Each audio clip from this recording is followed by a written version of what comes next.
भूतानि दुर्गा भुवनानि दुर्गा स्त्रियो नरश्च विपशुश्च दुर्गा यदि यदि हि दृश्यं खलु सैव दुर्गा दुर्गा स्वरूपाद् अपरं न किञ्चित् दुर्गा स्वरूपाद् अपरं न किञ्चित्।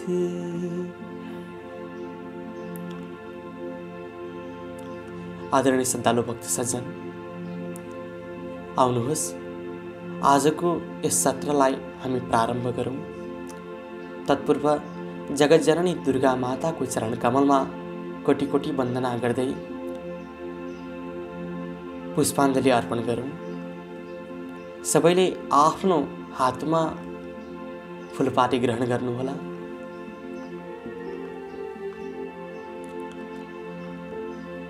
ओम यं ब्रह्मा वरुणेन्द्र रुद्र मरुतः स्तुन्वन्ति दिव्यैस्तवैः वेदैः साङ्गपदक्रमोपनिषदैः गायन्ति यं सामगाः ध्यानावस्थिततद्गतेन मनसा पश्यन्ति यं योगिनो यस्यां तं न विदुः सुरासुरगणाः देवाय तस्मै नमः। श्रीमच्चन्दनचर्चितोज्ज्वलवपुः शुक्लाम्बरा मल्लिका मालालङ्कृतकुण्डला प्रपिलसन् मुक्तावली शोभिता सर्वज्ञाननिदानपुस्तकधरा रुद्राक्षमालाकरा वाग्देवी वदनाम्बुजे वसतु मे त्रैलोक्यमाता चिरम् मूकं करोति वाचालं पङ्गुं लङ्घयते गिरिं यत्कृपातमहं वन्दे परमानन्दमाधवम्। नमो भगवते तस्मै व्यासायमिततेजसे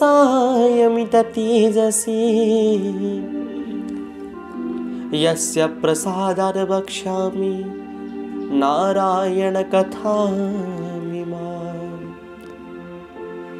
नारायणं नमस्कृत्य नरं चैव नरोत्तमं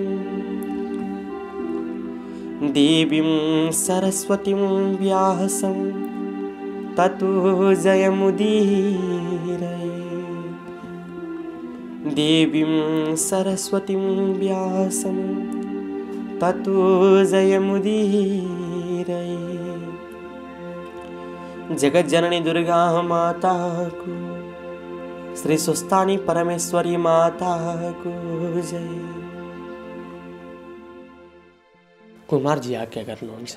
हे अगस्त्य मुनि, ध्यानपूर्वक सुन। चन्द्रावती पुत्र वधुले आफ्नो कष्ट र त्यसबाट उद्धार भएको सारा वृत्तान्त वर्णन गरेको सुनि मनमनै अत्यन्त प्रसन्न भएकी गुमा ब्राह्मणी हे सुस्तानी परमेश्वरी भनी हृदयले सम्झँदै अञ्जली जोरी भन्न लागिन्। हे चन्द्रावती बुहारी, तिमी धन्य रहिछौ। त्यस्तो दुर्दशामा परेर पनि जगदीश्वरी सुस्तानीको भक्ति गर्न सक्ने तिमी धन्य रहिछौ। अब म पनि आफूले दुःख पाएको र उनै ईश्वरीको करुणाले यस अवस्थामा आइपुगेको यथार्थ वर्णन गर्दछु। सुन, तिम्रो पति नवराज आफ्ना पिताको खोजी गर्न हिँडेपछि तिमी पनि माइत गयौ। घरमा म एक्लै भएका हुनाले अर्काको ढिकी जाँतो गरी धागो काटी अनेक दुःख सही र दिन बिताइरहेकी थिएँ। संयोगले एक दिन सप्त ऋषिहरू आएर मैले दुःख पाएको जाने ठुलो करुणा गरी हे गुमा ब्राह्मणी, श्री सुस्तानी परमेश्वरीको व्रत गर, तिम्रो सबै कष्ट नाश होला भनेर व्रतको विधान समेत बताइ गए। ती ऋषिहरूको आतिथ्य गर्न घरमा केही पनि थिएन र चर्खामा रहेको धागो लिई पान लिन गएँ। म पान लिएर आउँदा ऋषिहरू गइसकेछन्। उनीहरू बसेको पिरका मुनि 7वटा सुनका कौडी छाडेर गएका रहेछन् र मैले पाएँ त्यही द्रव्यले सबै सामग्री तयार पारेर पौष शुक्ल पूर्णिमाको दिनदेखि श्री स्वस्थानी परमेश्वरीको व्रत प्रारम्भ गरेँ। अनि महिना दिन अर्थात् माघ शुक्ल पूर्णिमाको दिन व्रत पूर्ण गरी प्रसाद झिकेर स्वस्थानी परमेश्वरीलाई मनले बराबर सम्झिरहेर जागराम बसे। ईश्वरीको कृपाले त्यही राति तिम्रो स्वामी नवराज आइपुग्यो। मलाई बाहिरबाट डाकेको सुनेर र तत्काल बाहिर आई डाकेर भित्र लगेँ अनि खान पिन दिई। नवराज, तेरा पिताको के समाचार छ भनी सोधे र तेरो स्वामी नवराजले मलाई भन्यो, हे माता, मेरा पिता भिक्षा माग्न गएका गङ्गा तटमा पुगेर नित्य पूजा गर्न फलफुल मागेछन् अनि फलफुल टिप्न वृक्षमा चढेका संयोगले वृक्षको हाँगा भाँची लडेर मरे।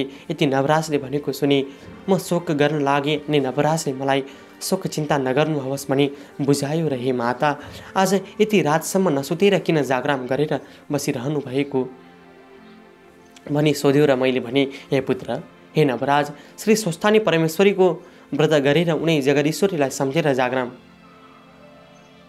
रहेकी हुँ भनी बुझाएँ। अनि प्रातःकाल भयो र नवराज गङ्गा स्नान गर्न गयो। गङ्गाबाट हरिहर प्रकट भई, हे नवराज, तेरी माताले श्री स्वस्थानी परमेश्वरीको व्रत गरेकोले हामी प्रसन्न भयौँ। लावण्य देशमा राजा छैनन्, हात्तीलाई राजा रोज्न लगाएको छ, त्यहाँ आउनु, तँलाई अभिषेक दिलाउनेछौँ, राजा हुनेछस् भनी वरदान दिई अन्तर्धान भएछन्।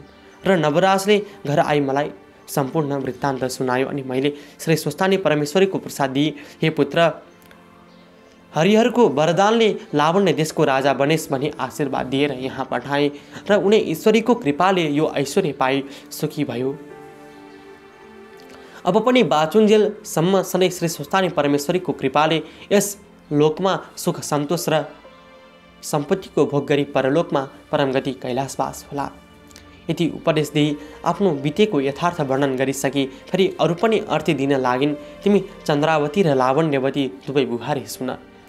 जस्तै श्री सूर्यनारायण नभएको दिन र चन्द्रमा नभएको रात उज्यालो वा शोभित हुँदैन, त्यस्तै प्रत्येक मनुष्यको पनि घरमा असल स्वभाव भएकी पत्नी छैन भने त्यसको घर सम्पन्न हुँदैन। अब मेरो वृद्धावस्था भयो, तिमी दुवै दिदी बहिनी आपसमा मिलेर यो राज्य लक्ष्मी थामी मेरो पुत्र नवराज राजाको सेवा चाकरी गरेर बस। यति चन्द्रावती रानीलाई शिक्षा दिई ढुकुटीको साँचो सुम्पिदिन्। अनि चन्द्रावती रानी र लावण्यवती रानीले भने, हे माता, हजुरको तपस्याले हाम्रो स्वामी राजा हुनुभयो, हामी दुवै रानी हुन पायौँ, हजुर धन्य हुनुहुन्छ भने आफ्नै सासू गुमा महारानीका चरणमा दण्डवत प्रणाम गरेर सदैव श्री स्वस्थानी परमेश्वरीको भक्तिमा चित्त लगाई आपसमा मिलेर नवराज राजाको सेवा गरी राज्यको सुखभोग गर्दै आनन्दपूर्वक रहँदा भए। तब कुमारजी भन्नुहुन्छ, हे अगस्त्य मुनि, जो मनुष्य श्रद्धा र भक्ति साथ श्री स्वस्थानी परमेश्वरीको व्रत पूजा र आराधना गर्ला अथवा कथा सुन्ला, कथा सुनाउला, उनको महिमा लेखिएको छापिएको पुस्तक घरमा राख्ला, त्यसका घरमा दुःख दरिद्रको बास कहिले पनि हुने छैन। आदित्यादि नवग्रह सदैव प्रसन्न रहनेछन्, अकाल मृत्यु कहिले पनि हुने छैन। भूत प्रेत पिशाच साकिने डाकिने बेताल त्रिदोष आदि रोगको भय हुने छैन। चोर डाका शत्रु अग्नि वनका हिंस्रक जन्तुको भय हुने छैन र त्यस व्यक्तिका ब्रह्म हत्यादि अनेक घोर पाप नष्ट भई यस लोकमा सुख शान्ति र सम्पत्तिको भोग गरी परलोकमा शिवका पार्षद भई कैलाश पर्वतमा बस्न पाउनेछन्। यति कथा स्कन्द कुमारले अगस्त्य मुनिलाई सुनाएर सोही कथा यहाँ पनि यथामति विस्तार भयो। यस प्रकार ओम श्री स्कन्द पुराणे केदार खण्डे माघ महात्म्ये कुमार अगस्त्य संवादे श्री स्वस्थानी परमेश्वरी व्रत कथायां गुमा पूर्व वृत्तान्त वर्णनम नाम 31।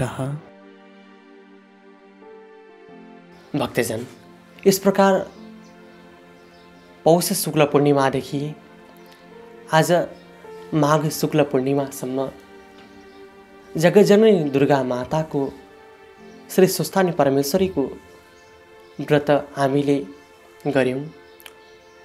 सो व्रत आज स्वस्थानी परमेश्वरीको कृपाले पुरा हुन गइरहेको छ। आफ्नो इप्सित वर यहाँहरूले भगवती समक्ष याचना गर्न सक्नुहुन्छ। भगवतीले अवश्य पनि यहाँहरूको इच्छा, यहाँहरूको प्रार्थना सुन्नुहुनेछ।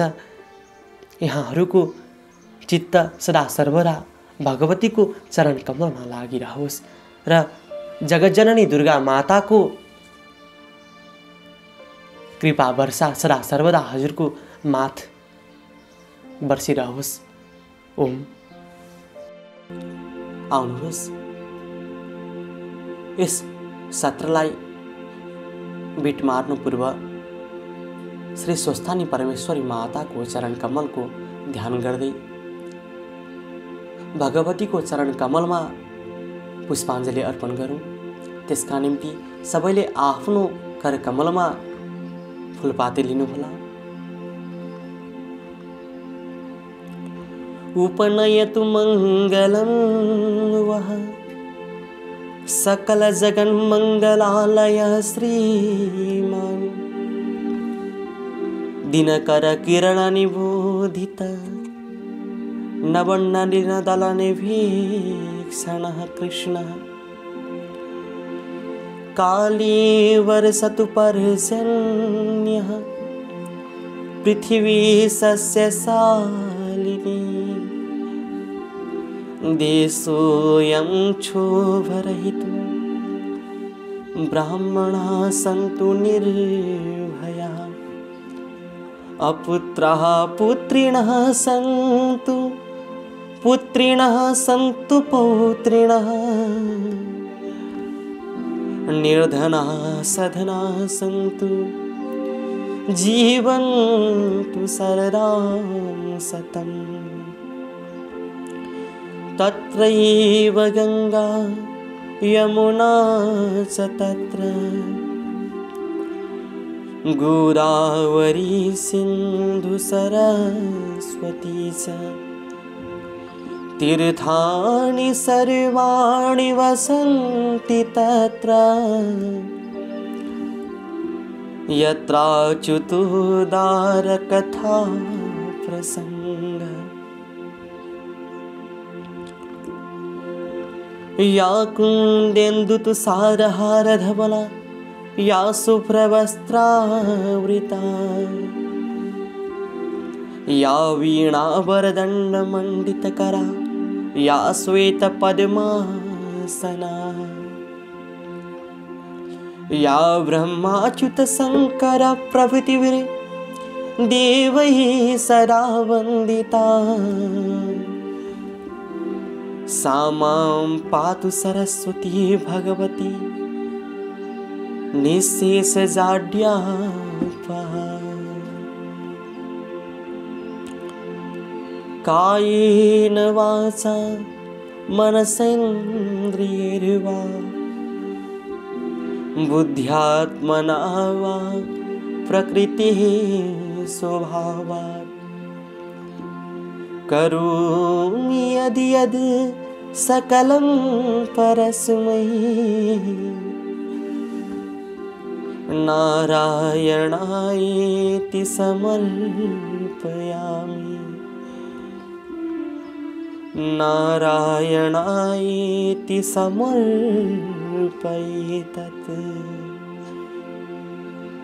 जगज्जननी दुर्गा माता को